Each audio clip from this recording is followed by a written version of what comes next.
My name is Harper, and I'm a 42-year-old housewife working part-time. My husband, Keith, is 48 and works for a company. We have an 18-year-old daughter, Sophia, who is a high school student. Though Keith and I have been married for nearly 20 years, there has been a persistent tension in our home for quite some time. When Sophia was little, the three of us used to spend a lot of time together. However, since she started high school, Keith has been going out by himself more frequently. He has completely stopped participating in Sophia's school events and club activities. I am the one who has to drive Sophia to her badminton tournaments and practice matches, which are often far away. No matter how much I ask Keith for help, he always brushes me off saying, "I'm busy with work." Looking after the child is the mother's job, isn't it? Sophia, too, is astonished by her father's behavior. Other kids' fathers enthusiastically support them, but our dad doesn't seem to care. Sophia isn't particularly fond of Keith, who never helps with child rearing or housework, but always has complaints. Even when my part-time job gets busy and I come home late, Keith never prepares dinner. Instead, he complains, "What time do you think it is? I'm starving here. I work too, you know. You could at least prepare dinner." This often leads to arguments. Lately, Sophia has been helping with dinner preparations, which has been a great relief. The initial reason I started working part-time was because Keith asked me to. I had planned to start working when Sophia grew up, but Keith's habit of buying unnecessary things pushed me to start working again when Sophia was 1. Keith loves cars and constantly buys new ones, even though he doesn't have a high income. He spends money without thinking, often paying for his co-workers when they go out drinking. He comes home drunk, boasting about treating everyone. Recently, there have been fewer drinking parties, so he's not treating others as much. But he still complains about not having enough money. Keith works for a company that doesn't pay well, and his spending habits make it hard to save. I wanted to save money for Sophia's education and to buy our own house, but now we are barely getting by. Most of my part-time income goes towards payments on the luxury car Keith bought, a large hybrid minivan, which is too big for our 3-person family. He decided to buy it without considering Sophia's or my opinion.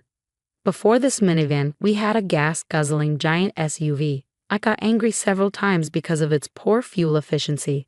Keith, who never goes to the mountains or the sea, bought it because it was trendy.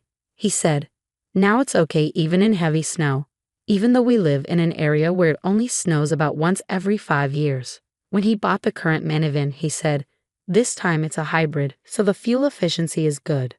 Also, a lot of people can ride in a minivan." When Sophia was in junior high school, many of the parents of the badminton club members drove minivans. Sophia and I had a conversation about it. Indeed, a minivan can accommodate many people and even allow for changing clothes. It's nice, but our car is large and the interior is cramped. My husband, Keith, occasionally checks in on my conversations with our daughter, Sophia. Recently, he bought a sports car before the SUV. "It was a childhood dream of mine," he said. "It's every man's fantasy." I asked him, "Can't you wait until Sophia grows up? This car's child seat is a pain. It's a car I can only drive now." He responded, "We don't use the child seat every day, so it's okay." He might not mind since he won't be transporting Sophia, but it was hard for me. The 2-door car was difficult to use and the fuel economy was terrible. Sophia was still at an age where she needed a child seat, and getting in and out was a struggle. If only Keith would consult me.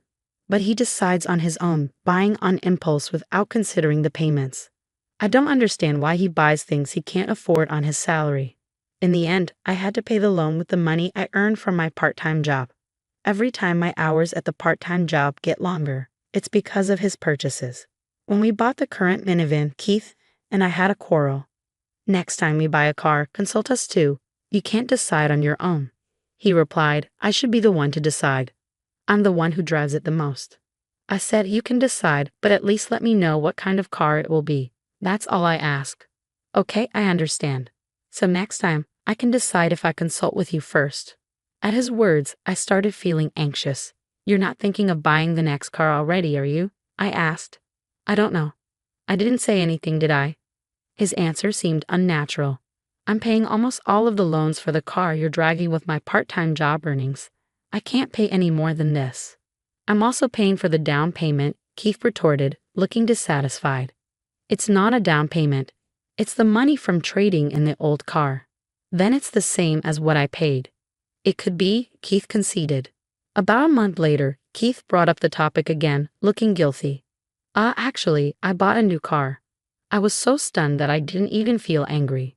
This time it's an electric vehicle, so we don't need gasoline. With the current high gasoline prices, it's perfect. Electricity is expensive too. We don't have solar power, so are there any advantages to electric cars? It doesn't emit carbon dioxide, so it's good for the environment. I couldn't tell if he was just easily swayed by trends or simply doing what the car dealer told him. It's too much. How much did you pay for it? A loan of $750 per month. I need your part-time job earnings again. $750 a month? That's all of my part-time earnings. Do I have to work for your car? You'll be driving it too. Now that Sophia's club activities are over, I won't be using the car as much. Our daughter, a high school senior, has retired from her club activities and won't need the car anymore. I wanted to save my part-time earnings for her college education, but now my plan has been completely derailed. We need money for Sophia's college education too. Is it okay to buy such an expensive car? I asked Keith. He asked me back, "Are you okay?" Sure enough, due to the recent incident, I started to harbor doubts about my husband. Am I really okay living with this man? I am filled with uncertainty. Keith doesn't consider Sophia's college expenses or our retirement funds at all. I want to discuss it with someone, but my parents are no longer around. I don't want to worry Sophia, so I can't talk to her. At that moment, I remembered a senior from work who got divorced a few years ago and is now single-handedly raising 2 children. Despite being my junior by a couple of years, they perform better than other employees. I'm not considering a divorce yet, but I want to consult him. The next day during lunch, I asked him to listen to my story. After hearing my situation, the senior said, I had small children and my wife didn't work, so I was able to make the decision quickly. I felt a bit better after talking, but honestly, I was still unsure. Do you think you could live with Sophia just on your part-time pay? He asked. That's impossible. I can't make ends meet unless I'm a full-time employee. I thought so. We both fell silent. However, as I confided in my senior, I felt much better after just consulting. From then on, we talked about various things, considering my future life. After a while, my husband's new car was delivered. The smell of a new car is really great, Keith said. Yeah. Why are you angry? Be happy, the new car is here. Good for you. You're no fun. Fine, I'll celebrate by myself, he said, starting to drink beer. You're taking it easy, aren't you? I retorted. Say whatever you like, he replied, unusually pleased probably from the joy of the new car. The next day, I had to work overtime and came home late. Sophia had prepared dinner, which was a great help. When I came home, my husband was again happily drinking beer. You're working late. Good job. I felt irritated at my husband, who was meddling with me. I have to work hard for your new car, don't I? Feeling annoyed, I made a sarcastic remark. Thanks for earning the extra money. It gets so bothersome. Why don't you just stop the payments? I was angry that he'd say such a thing when I was working late, but I held back from complaining and decided to really stop the payments. The next day, I withdrew all the money from the account used for the car loan. This meant the next payment wouldn't go through. I was looking forward to seeing what kind of face my husband would make. I managed to withdraw the money in time before the next due date, and a reminder notice arrived the next month. I hid the letters so my husband wouldn't find them. Of course, the reminder came again the following month and the month after, but I was able to hide it successfully each time. Around the 4th month after stopping the payments, I received a different document. It was sent by certified mail, and I thought this was the final reminder. When my husband came home, I threw the packet with the document at him. Some important document arrived for you. In a panic, Keith unwrapped the package, shouting, What the hell? You haven't been making car payments for 3 months. The letter stated that the car was to be repossessed due to repeated failure to respond to payment reminders. He would now have to give up his beloved car. But you were the one who said to stop the payments. Well, that was just something I said in the heat of the moment when I was drunk. Who would really stop payments? Keith exclaimed. I was so annoyed because you would tell me thanks for earning some pocket money while I was working so hard. Becoming more defiant, he started to say even worse things. You always complained every time I bought a car. I should be able to buy a car if I want to. I didn't complain about you buying a car. You can buy one, but you should pay for it yourself, I retorted. Struck by my blow, Keith was at a loss for words. We're going to need money for Sophia's education soon. Think about the future. I was shaking as he listened to me, and finally he snapped. If you can't listen to me, get out. We're getting a divorce. Hearing the word divorce made even me falter. Okay, I'll leave. Let's let Sophia decide what she wants to do. Before I finished speaking, Sophia emerged from her room. I'm obviously going with Mom. It's too much trouble to stay with a father who doesn't do anything. She had heard our argument and seemed to understand what was happening. Sophia, who had already prepared her luggage, surprised me. Well, I'll be leaving then. I'll come back for the rest of my stuff later. I grabbed only the essentials and left the house. Hey, where are you going? Keith's voice suddenly took on a sad tone. Turning back, I said, we'll properly discuss the divorce process later. I don't mean alimony, but you have to pay child support. We left the house, leaving Keith with his tearful face. Mom, you were so cool, just as expected. But what are we going to do now? Don't worry, I had prepared for this, thinking it might happen. I had expected this to happen ever since Keith told me to stop paying the car loan. Also, I had about $3,000 from not paying the car loan payments for 4 months. We stayed in a motel for about 3 days, but I had already arranged for an apartment. We were able to move to the apartment on the 4th day after leaving the house. I'm sorry for making you live in a place like a motel. I wouldn't want to live there forever, but it was actually fun because we already had a place to move to, Sophia said cheerfully, which relieved me a little. It's going to be just the two of us from now on, but I'll do my best. I'll help with everything too. Let's do our best together. We had to go back to our old house to get the rest of our stuff.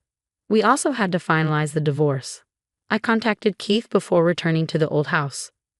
I asked a lawyer who was recommended by a senior at work to accompany us because I was afraid that Keith might become violent if it was just Sophia and me.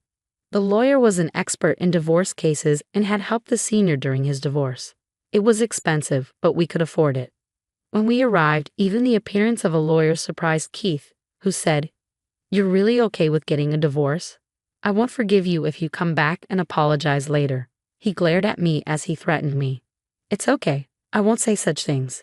Even if you are working part-time, leave this place. You won't be able to make a living. You don't have to worry about me. Just sign the divorce papers quickly. Fine, I'll sign it. Just shut up. I will take full child support considering your income. Looking at the child support calculation, Keith started shouting. Why the hell do I have to pay child support? I won't pay a single penny to a daughter who wants to leave home. Being told this, I felt grateful for having a lawyer. The lawyer convinced Keith that child support is not paid to me but given to our daughter as a duty of a father. But there's still a chance that Keith won't pay the child support. Therefore, arrangements were made to deduct it from his salary if he doesn't pay. If you're just a part-timer, but you've got a lawyer, how prestigious. Where did you get that money? I forgot to tell you, I was made a full-time employee. I'm making about double my old salary, so don't worry. Keith seemed speechless. Honestly, becoming a full-time employee gave me the courage to finally get a divorce. And as a full-time employee, I could also get a housing allowance, so I could afford to rent an apartment. Due to advice from my senior colleague, I had been looking for an apartment I could move into immediately. The decision to bring a lawyer to the discussions was also advice from my senior. And sure enough, the child support from Keith stopped coming in almost immediately. It was good to have a lawyer come with me and set up the procedure to deduct it from his salary. Despite all the chaos, Sophie was able to get into her first choice university. I have to work even harder for her tuition. Working for a car loan that I don't even use is different. This has a sense of purpose. From now on, for Sophia's sake, I plan to live happily together.